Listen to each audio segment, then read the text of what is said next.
காட்டில் காஞ்ச கொய்யா மரமும் ஒரு செழிப்பான பப்பாளி மரமும் பக்கத்தில் இருந்தாங்க. அந்த செழிப்பான பப்பாளி மரத்துக்கு தான் எல்லா பறவைகளுமே உணவு சாப்பிட்றதுக்காக போவாங்க. ஆனால் அதுக்கு பக்கத்தில் இருந்த அந்த கொய்யா மரத்தை யாருமே கண்டுக்கவே இல்லை.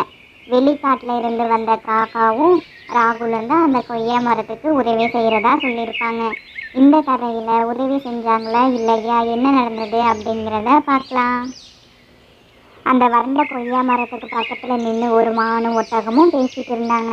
மான் சொன்னுச்சு, இவங்க என்ன செய்கிறாங்க? ஒரு வறண்டு போன மரத்துக்கு எதுக்கு இவ்வளோ பாவம் பார்க்குறாங்க? இந்த காட்டில் எவ்வளோ மரம் பழம் கொடுக்குற மரமெல்லாம் இருக்குது. அதெல்லாம் விட்டுட்டு இந்த காஞ்சு போன கொய்யா மரத்துக்கு எதுக்கு இவ்வளோ பாவம் பார்த்துட்டு இருக்காங்கன்னு எனக்கு தெரியவே இல்லை. இதை எல்லாத்தையும் கேட்டுட்டு காக்கா ரொம்ப கோபமாயிடுச்சு. காக்கா சொன்னுச்சு, நீங்கள் எல்லாரும் ஒன்று புரிஞ்சுக்கல. ஒரு மரம் இன்னைக்கு கஷ்டப்படுதுன்னா நாளைக்கு நம்ம எல்லாருமே கஷ்டப்படணும்.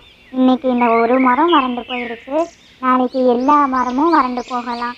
அப்போ உணவுக்கு நீங்கள் என்ன பண்ணுவீங்க சொல்லுங்க அப்படின்னு காக்கா ரொம்ப கோபமாக கேட்டுச்சு.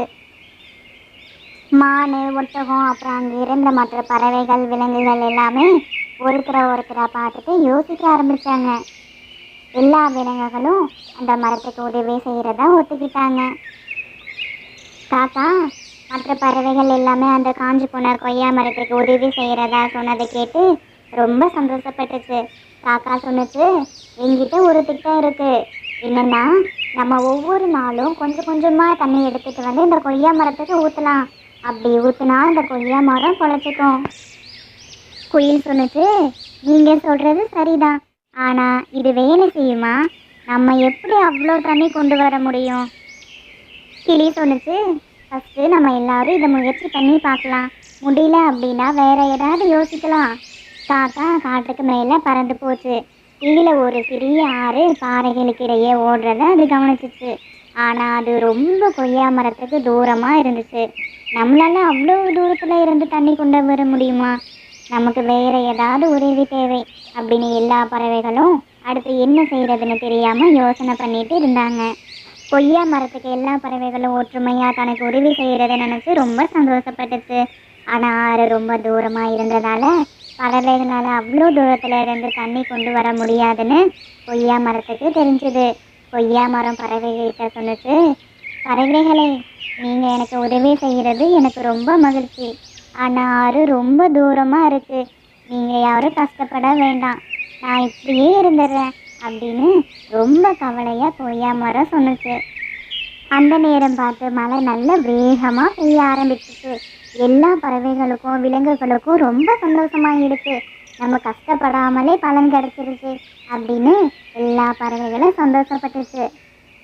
ஆனால் அங்கே பெரிய பெரிய மரங்கள் அதிகமாக இருந்ததால் கொய்யா மரத்துக்கு போதுமான தண்ணி கிடைக்கவே இல்லை.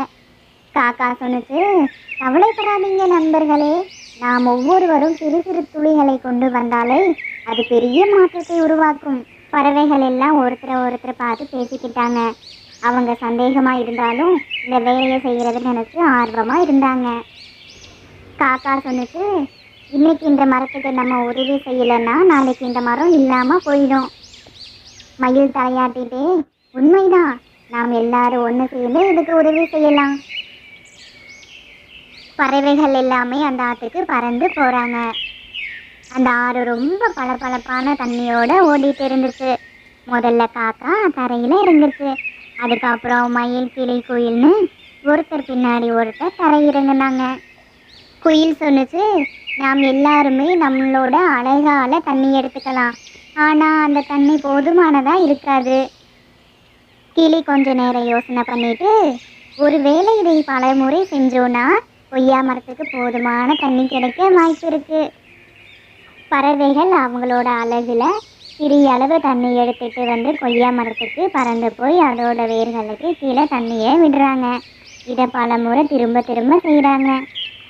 கொய்யா மரம் நம்பிக்கையோட சொன்னுச்சு, நன்றி நண்பர்களே, தண்ணீரின் குளிர்ச்சி எனக்கு இப்போ தெரிய ஆரம்பிக்குது. பறவைகள் எல்லாமே இதை கேட்டுட்டு ரொம்ப சந்தோஷப்படுறாங்க. ஆனால் கொஞ்ச நேரத்திலேயே எல்லா பறவைகளும் சோர்ந்து போயிட்டாங்க. மயில் சோர்வாக சொன்னுச்சு, இது ரொம்ப நேரமாகுது, நான் ஊற்றும் தண்ணீர் இந்த வேர்களுக்கு போகிறதுக்கு முன்னாடியே தண்ணி வறண்டு போயிடுது. நாம வேற ஏதாவது நல்ல வழி யோசிக்கணும்.